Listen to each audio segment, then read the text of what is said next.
हनुमान जी की जन्मस्थली कर्नाटक से किष्किंधा से एक रथ यूपी के संभल पहुंचा है। किष्किंधा, जिसे हनुमान जी की जन्मस्थली कहा जाता है, वहां से रथ संभल के प्राचीन कार्तिकेय महादेव मंदिर पहुंचा। इस दौरान रथ यात्रा को मुस्लिम बहुल खगूसराय इलाके में घुमाया गया। यात्रा के बीच में सीओ अनुज चौधरी का एक अलग ही अंदाज देखने को मिला।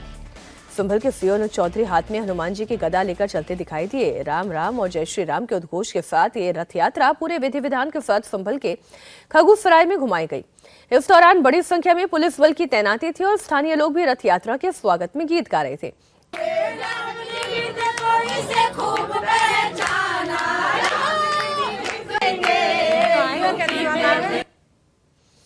लेकिन सबका ध्यान तो संभल के सीओ अनुज चौधरी ने ही खींचा। अनुज चौधरी हाथ में हनुमान जी की गदा लेकर आगे आगे चल रहे थे।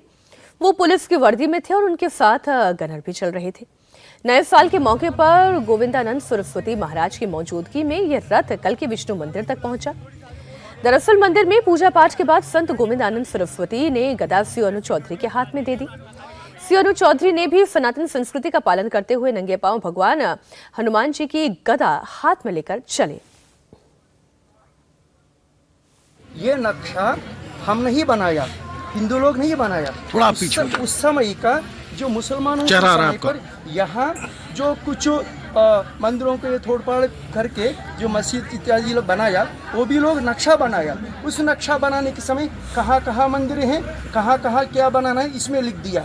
इसमें साफ साफ ये प्रमाणित हो जाता है कि मुसलमान लोग भी इसको प्रमाणीकृत कर दिया कि ये नक्शा इस संभल गांव के बारे में बोलने वाली चीज़ है। हम ये चाहता हैं कि हमारा उत्तर प्रदेश सरकार की योगी आदित्यनाथ को भी, प्रधानमंत्री को भी, आप जल्दी से जल्दी हमारा ये क्षेत्र को भी अयोध्या की जैसे एक दिव्य क्षेत्र के रूप में परिवर्तन करने के लिए संपूर्ण भगवान की प्रेरणा से आप सभी लोग अग्रसर होने के लिए हमें भगवान से आज प्रार्थना किया।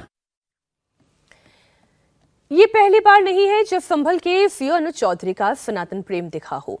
इससे पहले 14 दिसंबर को जब खगूसराय में 46 साल से बंद मंदिर को खुलवाया गया था, तब भी अनुज चौधरी नंगे पांव मंदिर में मूर्तियों की साफ सफाई करने के लिए पहुंचे थे। मंदिर में लगे हुए घंटे को बजाया था। उसे लेकर भी बड़ी चर्चा हुई थी। अब एक बार फिर से वो चर्चा के केंद्र में आ गए। इस बार वो हनुमान जी की गदा को लेकर किष्किंधा से आए रथ के साथ साथ चले। इस दौरान वो वर्दी में थे, इसलिए उन पर कई लोग सवाल भी उठा रहे हैं। इस बीच योगी के मंत्री का मुसलमानों को लेकर एक बड़ा बयान आया है।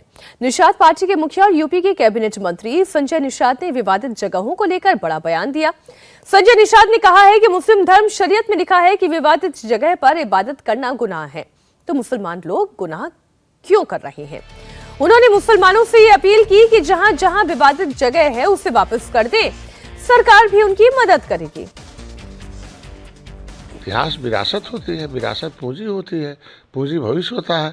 तो अब हमारी विरासत किसी पर कब्जे में रहेगा तो वापस करना पड़ेगा ना। हम तो यही अपील करेंगे मुसलमान भाइयों से कि जब उनके शरीयत में, उनके जो धर्म में लिखा है, इस्लाम धर्म में, कि विवादित जगह पर इबादत करना गुनाह है, तो क्यों गुनाह कर रहे हैं। जहाँ जहाँ विवादित जगह उसे वापस कर दें और अच्छी जगह पर करें, सरकार उससे मदद भी करेगी। मैं मुख्यमंत्री को धन्यवाद दे रहा हूँ कि कम से कम आज के दिन जो वादा किया था वो पूरा हो रहा, आगे भी करते रहे। क्या अन्य जिलों में भी इस तरीके की खुदाई के कार्य शुरू है? वह पुरातत्व विभाग का काम है। पुरातत्व विभाग हमारे यहाँ सांस्कृतिक विभाग है। जहाँ जहाँ इस तरीके के वो विभाग है, उसको स्वतंत्र किया गया है। और ये डिपार्टमेंट हमारा नहीं, संवैधानिक भी डिपार्टमेंट है। वो हमारी जो विरासत है, निषाद राज का किला है, पुरातत्व विभाग ने खुदाई कराई। कांग्रेस की समय थी, खुदाई कराई, 1 रुपया का ईंट भी नहीं दिया, सब खजाना ही लूट लेके चले। आज उस पर भी मस्जिद बना हुआ है। तो बताइए कि आज जो विरासत है, क्या हर एक विरासत पर ही हमारे मस्जिद बनेगा और जगह नहीं, जमीन है, जायदाद है। इसके उन्हें द्वैतता बस बनाया गया है और द्वैतता को हटाया जाए और भारतीय संस्कृति को जो विरासत है भारतवासियों को दिया जाए।